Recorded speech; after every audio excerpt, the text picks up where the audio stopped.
Pregnant भाभी की कंजूस ननंद। जाओ सुरभि, कलश में चावल भर कर लाओ। इससे अच्छा तो आप ऐसे ही भाभी को अंदर बुला लो। चावलों का नुकसान करने से क्या ही मिलने वाला है। एक कलश चावल, पता है, एक समय का खाना है हम सभी का। कावेरी उसे चावल लाने के लिए कहती है, जिसके चलते सुरभि कलश में चावल ले आती है। ये भी कोई रस्म है? चावलों का नुकसान करवा लो बस। सुरभि उन सभी चावल को दोबारा से कलश में भरकर चावलों के डिब्बे में पलट आती है। ये देख नंदनी को बहुत अजीब लगता है। नंदिता, तुम परेशान मत हो। तुम्हारी नंद बहुत ज्यादा कंजूस है, लेकिन दिल की बहुत साफ है। चलो मैं तुम्हें तुम्हारा कमरा दिखा देता हूँ। मयंक नंदनी को अपने कमरे में ले जाता है, जिसके बाद वो अपनी साधारण से कमरे को देखकर अपनी माँ और अपनी बहन के पास जाता है। अरे माँ, मैंने अपने कमरे को गुलाब के फूलों से डेकोरेशन करवाने के लिए बोला था। सजाने के लिए गुलाब के फूलों का नुकसान क्यों ही करना है भाई? आपका कमरा तो पहले ही बहुत सुंदर है। हे भगवान, मैं क्या करूं तुम्हारा। जाओ सुरभि, एक गिलास दूध लेकर आओ। अपने भाई के कहने पर सुरभि रसोई में जाती है और दूध गर्म करके एक छोटे से गिलास में अपने भाई को लाकर दे देती है। ये लो भैया दूध। ये क्या, इतने छोटे गिलास में दूध लेकर आई हो? इतने से दूध में क्या होगा? आपको पता है ना, दूध का दाम बढ़ गया है। अगर आज बचाएंगे तो कल पियेंगे। मयंक को गुस्सा आता है, लेकिन वो अपनी बहन से कुछ नहीं कहता। वो चुपचाप अपनी सुहागरात बनाने अपने कमरे में पहुंच जाता है, जहां वो अपनी पत्नी नंदनी के साथ सोता है। और अगले दिन जब सवेरा होता है तो वो दोनों बहुत खुशी खुशी अपने कमरे से बाहर आते हैं।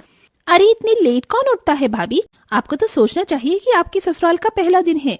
दरअसल रात इतनी लंबी थी कि पता ही नहीं चला। खैर कोई बात नहीं, मैं अभी सभी के लिए नाश्ता बना देती हूँ। नंदनी अपने हिसाब से सभी के लिए नाश्ता बना देती है। नाश्ता करते समय सुरभि और उसकी माँ कहती हैं, बाप रे बाप, देखो तो सही कितना सारा तेल और मसाले डाले हैं सब्जी में। अरे एक ही दिन में घर का राशन खत्म करने का सोच कर आई हो क्या भाभी? रोटियां इतनी मोटी मोटी क्यों बनाई है? रोटियां पतली होनी चाहिए। चलो मैं अपने ऑफिस के लिए निकलता हूँ। मयंक अपने ऑफिस के लिए निकल जाता है, जिसके बाद सुरभि अपनी भाभी से कहती है, भाभी अच्छी खासी घर में आई हो, इसका मतलब ये नहीं कि धुआंधार राशन उड़ाती ही जाओगी। थोड़ा बचाकर चलने की कोशिश करो ताकि राशन थोड़े और दिन तक चल सके। ये सुनकर बेचारी नंदनी को बहुत अजीब लगता है। कोई बात नहीं ननंद जी, जैसा आप कहती हो मैं बिल्कुल वैसे ही करूंगी। नंदनी को अपनी ननंद की कंजूसी बिल्कुल पसंद नहीं आती, लेकिन नई बहू होने के चलते वो अपनी ननंद की सारी बातों को मानना शुरू कर देती है। ऐसे ही कुछ दिन बीत जाते हैं और एक दिन मयंक को 1 साल के लिए बिजनेस के चलते विदेश जाना पड़ता है। उसके जाते ही नंदनी एक दिन काम करते करते बेहोश होकर गिर जाती है, जिसे देखकर कावेरी घबरा जाती है और अपनी बेटी से कहती है, अरे बेटी ये क्या हो गया है बहू को? जल्दी से डॉक्टर को फोन कर। डॉक्टर को फोन करने की क्या जरूरत है? आपको नहीं पता? ये तो खुशखबरी का संकेत है। मैं अभी दाई माँ को बुलाती हूँ, सस्ते में निपट जाएंगे। दाई माँ आकर नंदनी का चेकअप करती है। अरे कावेरी, खुश हो जा, तेरे घर में एक नन्ना मुन्ना बालक आने वाला है। अब अपनी बहू की अच्छे से देख रेख शुरू कर दो ताकि बच्चा स्वस्थ पैदा हो। अरे हाँ हाँ, वो सब तो हम देख लेंगे, आप उसकी चिंता मत कीजिए। ये सुनने के बाद दाइमा वहां से चली जाती हैं, जिसके बाद कावेरी बहुत खुश होती है। आज ही बाजार से खाने पीने का सामान लेकर आती हूँ बहू के लिए। पागल हो गई हो क्या माँ? वैसे ही घर में पैसे कम है, अभी कुछ खर्च करने की जरूरत नहीं है। भाभी का स्वास्थ्य अभी बिल्कुल ठीक है। बाकी मैं भैया को फोन करके बता दूंगी तो वो पैसे भिजवा देंगे। सुरभि ऐसा कहकर अपने भाई को फोन करके अपनी भाभी की प्रेगनेंसी के बारे में बताती है, जिसके चलते मयंक बहुत खुश होता है। ये तो बहुत अच्छी खुशखबरी है। देखो, अपनी भाभी का अच्छे से ख्याल रखना। उसके खान पान में कोई भी लापरवाही नहीं होनी चाहिए। मैं तुम्हें पैसे दे देता हूँ, खाने का सामान ले आना। मयंक काफी सारे पैसे सुरभि के अकाउंट में भिजवा देता है, जिसके बाद सुरभि अपने अकाउंट में इतने सारे पैसे देखकर खुद से कहती है, अरे वाह, इतने सारे पैसे तो मैं अपने लिए नई नई ड्रेस में लेकर आऊंगी, अच्छी बोट्स ले आऊंगी और मेरी जरूरत का सारा सामान भी आ जाएगा। सुरभि ऐसा कहने के बाद अपनी जरूरत का सारा सामान ले आती है, लेकिन अपनी भाभी के लिए कुछ नहीं लेकर आती और साथ ही अपनी माँ के लिए भी कुछ न कुछ ले आती है ताकि वो उसका मुंह बंद कर सके। अरे बेटी, तेरे पास इतने पैसे कहाँ से आए? ये बनारसी साड़ी तो बहुत महंगी होगी। अरे माँ, आप आम खाओ, गुठलियां मत गिनो। सुरभि इस प्रकार अपने भाई से हर दूसरे तीसरे महीने पैसे मंगवा लेती है और सारे पैसे अपने ऊपर ही खर्च कर देती है। इसी के चलते वो अपनी भाभी को खाने पीने का कुछ नहीं ला कर देती। एक दिन नंदनी अपनी ननद से परेशान होकर अपनी माँ को कॉल करके उन्हें अपनी परेशानियों के बारे में बताती है। क्या बताऊं माँ, मेरी ननद तो मेरे पति के भिजवाए हुए सारे पैसे खुद पर उड़ा देती है और इतनी कंजूस है कि मुझ पर 1 रुपया तक खर्च नहीं करती। ये कैसे खानदान में तुमने मेरी शादी कर दी? अगर ऐसी बात है तो कोई बात नहीं बेटी, मैं तेरे खाने पीने का सामान भिजवा देती हूँ। मालिनी अपनी बेटी नंदनी के लिए खाने पीने का सामान भिजवाती है, लेकिन सुरभि फिर से अपनी कंजूसी दिखाकर अपनी भाभी को हल्का फुल्का खाने को देती है और बाकी सारा खुद अपनी माँ के साथ मिलकर खा लेती है। इस प्रकार वो नंदनी का जरा भी ध्यान नहीं रखती। देखते ही देखते वो दिन भी आ जाता है जिस दिन नंदनी को लेबर पेन होता है। आई, ओ माँ जी मुझे पेट में बहुत दर्द हो रहा है। रुक जा बहू, एम्बुलेंस आती ही होगी। एम्बुलेंस क्यों माँ? बेकार में पैसे खर्च कर रही हो। दाई माँ को बुला देती हूँ, वो यहीं पर डिलीवरी कर देंगी। सुरभि उस दिन भी कंजूसी करने की सोचती है, लेकिन तभी एम्बुलेंस आ जाती है, जिसके चलते कावेरी नंदनी को अस्पताल ले जाती है। नंदनी की हालत देखकर डॉक्टर उसे ओपीडी में लेकर जाते हैं।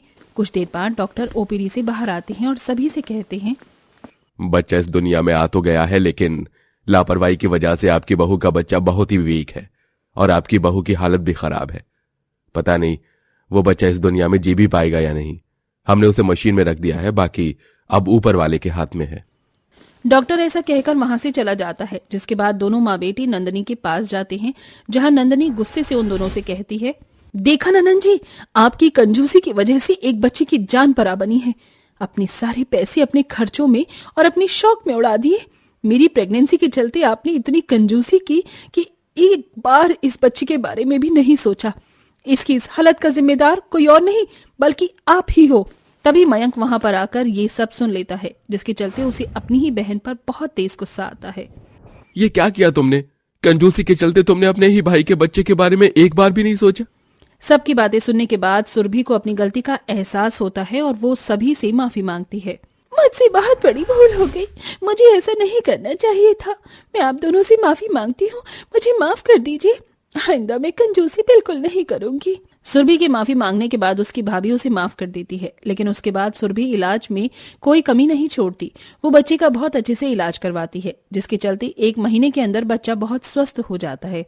जब नंदनी और मयंक दोनों हॉस्पिटल से अपने बच्चे को घर पर लाते हैं, तो उनके स्वागत के लिए सुरभि ने पूरे घर को बहुत अच्छे से सजाया होता है, जिसे देख नंदनी कहती है, अरे वाह, ये कंजूस बुआ ने अपने भतीजे के लिए इतना सुंदर घर सजाया है। देख रहे हो मुन्ना, तुम्हारे आते ही तुम्हारी बुआ कितनी बदल गई। नंदनी की बात सुनकर सभी लोग हंसने लगते हैं। उस दिन के बाद से सुरभि कंजूसी करना हमेशा हमेशा के लिए छोड़ देती है और अपने परिवार के साथ खुशी खुशी रहने लगती है। बोलो भला, सुबह के 10 बज गए हैं मगर बहू रानी का कोई अता पता नहीं। रसोई में खड़ी रोमा गुस्से में बड़बड़ाई जा रही थी। तभी जैस्मिन नहा धोकर किचन में आती है। वो ठंड से कांप रही थी। मम्मी, लो आ गई भाभी, पहले दिन ही लेट है। नैना नमक मिर्च लगाकर अपनी भाभी के खिलाफ माँ को भड़काती है। जैस्मिन बहू, तुम ससुराल के पहले दिन इतनी देर से रसोई में कदम रख रही हो, ये नई नवेली बहू के लक्षण नहीं होते। तुम्हारी माँ ने तुम्हें कुछ सिखाकर नहीं भेजा है क्या? जानती हो, जब मैं भयाकर बहू बनकर आई थी तो शादी के पहले दिन 4 बजे उठ गई थी। घर द्वार लीप कर पोत कर 40 लोगों का खाना बनाया था। खैर, आज तुम्हें खीर पूरी बनाना है। जी माँ, आप बस मुझे 1 घंटा दे दीजिए, मैं बना लूंगी। जैस्मीन खाना बनाने लगती है और नैना सोफे पर बैठकर फोन चलाने लगती है। अरे नैना, तू यहाँ बैठी है, जाकर अपनी भाभी की मदद कर दे। बहू अभी नई नई है घर में। अजी, बहू को बारात का खाना नहीं बनाना, सिर्फ अपने ससुराल के 4 लोगों के लिए खाना बनाना है। तुम खुद तो अखबार में घुसे रहते हो। मगर माँ पापा ठीक ही तो कह रहे हैं। इस पर रोमा दोनों को झाड़ देती है। अरे तुम दोनों बाप बेटे को क्या हो गया है जो कल की आई बहू से हिमायती बन रहे हो? और तो और बेचारी मेरी फूल सी बच्ची के पीछे हाथ धोकर ही पड़ गए हो। जा नैना, तू कमरे में जा। नैना मन में मुस्कुराते हुए कमरे में आ जाती है। ननंद हो तो मुझ जैसी, माँ से भाभी को डांट खिलाकर बड़ा मजा आया। जैस्मीन और संभव की शादी नवंबर की ठंड में हुई। जैस्मीन एक अच्छी बहू बनकर सबका ख्याल रखती, पर फिर भी रोमा कोई ना कोई कमी निकाल देती, जिसका जड़ था नैना का भड़काना। फिर एक दिन, हाँ मोनिका, मैं जरूर आऊंगी। क्या इस बार क्रिसमस पार्टी पर अलग अलग ड्रेस कोड भी है? मैं तो क्रिसमस पार्टी को लेकर बहुत ही एक्साइटेड हूँ। अच्छा ठीक है। ये बोलकर नैना फोन कट कर देती है। मम्मी, वो मेरी सहेली है ना मोनिका, उसने क्रिसमस की पार्टी रखी है। मुझे शॉपिंग के पैसे दे दो और इस बार सिर्फ 10-20 हजार से काम नहीं चलेगा मम्मी। तो बता मेरी बच्ची, तुझे कितने पैसे चाहिए? 50,000। मुझे क्रिसमस ईव के लिए सेंटा वाले कपड़े चाहिए और क्रिसमस पार्टी के लिए मैं गाउन खरीदूंगी। फिर उसके साथ का नेक पीस, सैंडल, मेकअप भी तो चाहिए। ये सुनकर ससुर कहते हैं, अरे मगर नैना, एक दिन के क्रिसमस के लिए तुम्हें 50,000 रुपए चाहिए? तुम्हें पता है ना, तुम्हारा भाई संभव घर में अकेला कमाने वाला है। देखा मम्मी, पापा से मेरी थोड़ी सी भी खुशियां नहीं देखी जाती। रुला दिया ना बेचारी मेरी बच्ची को। कितनी बाहर कहा कि नैना को टोका मत करो। बेचारी मेरी बच्ची कितने दिन की मेहमान है इस घर में। बहू, क्रिसमस के सारे सामान की लिस्ट लिख लेना, शाम को बाजार चलना है। जी माँ। थोड़ी देर में शाम ढल जाती है। रोमा अपनी बहू और बेटी के साथ क्रिसमस की शॉपिंग के लिए बाजार आती हैं, जहां एक बड़े से शॉप के बाहर गाउन लगा देखकर नैना बोलती है, माँ देखो ना, ये गाउन कितना सुंदर है। पर नैना, इसका टैग देखो, ये गाउन काफी महंगा है। बहू तू चुप कर। नैना मेरी बच्ची, तू सस्ते महंगे की फिक्र छोड़ दे। तुझे पसंद है तो बस ले ले। अपनी बेटी की खुशी के लिए रोमा एक ही झटके में महंगा गाउन खरीद देती है। दोनों आगे बढ़ते हैं, तभी बहू को एक गर्म सूट पसंद आ जाता है। सासू माँ देखिए ना, कितना सुंदर सूट है। आपकी पसंद बहुत ही अच्छी है बहन जी। यह रेड सूट क्रिसमस के लिए सबसे ज्यादा बिका है। बस एक यही आखिरी पीस बचा है। कितने का है भैया? 2,000 का है। सूट का दाम सुनकर सास बड़ी बड़ी आंखें करके कंजूसी करते हुए कहती है 2,000? ऐसा भी क्या रखा है इस सूट में? जैस्मिन बहू, आके दूसरी दुकान में देखेंगे। ये दुकानदार तो ठग रहा है। पर माँ जी, मुझे यही सूट पसंद है, देखिए ना कितना प्यारा है। अरे क्यों एक क्रिसमस के लिए 2,000 का पत्ता कटवाने पर तुली है? वैसे भी मेरे पास बहुत सारी भारी साड़ी रखी हैं, मैंने बस 1-2 बार ही पहनी होंगी, पहन लेना। और नहीं तो क्या भाभी, और आपको कौन सा मेरी तरह क्रिसमस की पार्टी के लिए बाहर जाना है? उफ, ये शॉपिंग के थैले पकड़कर तो मेरे हाथ ही दुख गए हैं। ये लो भाभी, आप पकड़ो। दोनों माँ बेटी बेचारी बहू को बाजार की भीड़ में पीछे छोड़कर आगे बढ़ जाती हैं। जैस्मिन का मन उदास और उसकी आंखों में आंसू थे। सासू माँ ने नैना के लिए एक बार में 20,000 का गाउन खरीद दिया और मेरे लिए एक सूट भी नहीं, सिर्फ इसलिए कि मैं उनकी बहू हूँ, बेटी नहीं। ये सोचकर जैस्मिन अपने मायके के दिन को याद करती है। जैस्मिन, ये देख, मैं तेरे लिए क्या लाई हूँ।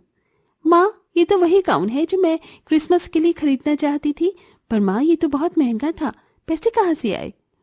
तो वो सब छोड़, देख मैं गाउन के साथ तेरे लिए क्राउन भी लाई हूँ, तो क्रिसमस पर ये भी लगाना। इस साल मायके में तेरी आखिरी क्रिसमस है, उसके बाद अगले साल तो तेरी पहली क्रिसमस तेरी ससुराल में होगी। बस गॉड तुझे हर खुशी दे। ये कहते हुए गरीब मारिया की आंखें भीग जाती हैं। मारिया ने अपने पति विल्सन के मर जाने के बाद अकेले ही जैस्मिन को पाल पोस कर बड़ा किया और एक केक की शॉप चलाती थी। क्रिसमस के दिनों में केक की डिमांड सबसे ज्यादा होती है, जिससे वो अपनी बेटी के क्रिसमस को खुशियों से भर देती है। अरे आ गई माँ, आप अपनी बहू बेटियों को क्रिसमस की शॉपिंग करा के।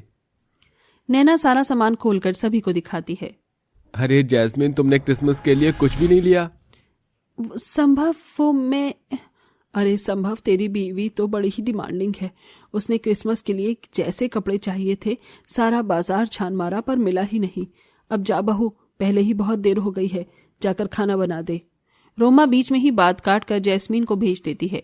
2 दिन बाद क्रिसमस आ जाता है। उस दिन कड़ाके की ठंड थी। अरे बहू उठ भी जा, 6 बज गए। साफ सफाई, बर्तन कितना काम पड़ा है, घर भी सजना है। जैस्मिन ने अपनी सास के पैर छुए और कहा, मेरी क्रिसमस माँ। हाँ ठीक है, अब काम निपटा ले। जैस्मिन रसोई में चली गई। उफ, आज तो एकदम कड़ाके की ठंड है, हाथ भी नहीं जल रहे। आज तो बर्तन भी सारे गंदे हैं। बेचारी जैस्मिन जैसे तैसे ठंडे बर्फीले पानी से बर्तन धोती है। ठंड से बेचारी बहू की आंखों से आंसू छलक जाते हैं। वहीं 10 बजे माँ के उठाने पर नैना उठती है। नैना मेरी बच्ची, ये ले तेरा क्रिसमस का तोहफा। Christmas gift? थैंक यू माँ, आई लव यू। नैना ये लो तुम्हारी कॉफी। भाभी ये देखो, माँ ने मुझे क्रिसमस गिफ्ट दिया है, अच्छा है ना? जैस्मिन ने भर्राई आंखों से जवाब दिया। हाँ बहुत अच्छा है। वैसे माँ ने आपको क्या दिया है? नैना, जैस्मिन इस घर की बहू है, बेटी थोड़ी ही है। जैस्मिन चुपचाप वहां से चली जाती है, पर दरवाजे के बाहर खड़ा संभव सब कुछ सुन लेता है। क्रिसमस से उस दिन सुबह से लेकर शाम तक बेचारी बहू कभी बर्तन मांजती, कभी खाना बनाती। इन्हीं के बीच जैस्मिन का पूरा दिन निकल गया। वहीं नैना रेडी होकर अपनी माँ के पास आती है। माँ कैसी लग रही हूँ मैं? एकदम परी लग रही है, किसी की नजर न लगे। ये कहकर रोमा उसे काला टीका लगा देती है, जिससे घमंड में नैना एक झटके में उसे झाड़ देती है। माँ ये क्या किया? अरे मैं कोई दूध पीती बच्ची थोड़ी ही हूँ जो आपने मुझे काला टीका लगा दिया। सारा मेकअप बिगाड़ दिया, गवार कहेंगी। बेटी के घमंडी अंदाज को देखकर रोमा को बहुत बुरा लगता है। नैना उसके आंसू बहते देखकर भी अनदेखा करके चली जाती है। वहीं दूसरी तरफ जैस्मिन, कितना काम करोगी? इस घर में तुम्हारी परवाह किसी को भी नहीं। तुम्हारे तो हाथ पैर भी सूज गए हैं। सारा दिन इस बर्फ जितने ठंडे पानी में काम जो किया है। मैं जानता हूं कि तुम्हें क्रिसमस मनाना कितना पसंद है। माँ ने जानबूझकर ये सब किया है। नहीं संभव, अब मैं इस घर की बहू हूँ, ये मेरा परिवार है। हाँ, मेरी ये आरजू थी कि मेरा पहला क्रिसमस मैं बहुत अच्छी तरीके से अपने ससुराल में मनाऊं, पर कोई नहीं, जाने दो। दरवाजे पर खड़ी रोमा ये सब सुन लेती है। उसके मुंह पर एक बड़ा पछतावा साफ दिखाई दे रहा था। बहू, तुम अपना क्रिसमस जरूर मनाओगी। मुझे माफ कर दो, मैंने तुम्हारे आते ही इस घर की जिम्मेदारियों में तुम्हें डाल दिया और तुम्हें समझा नहीं।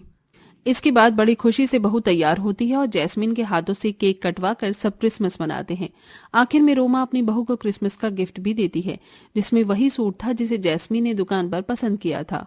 उसे देखकर जैस्मिन की आंखें भर आई और उसने अपनी सास को गले से लगा लिया। मेरी क्रिसमस माँ जी। किसी ने ठीक कहा है, प्यार और खुशियां बांटने से बढ़ती हैं। आखिर में नैना भी अपने बर्ताव के लिए अपनी माँ से माफी मांगती है और सभी खुशी से क्रिसमस मनाते हैं।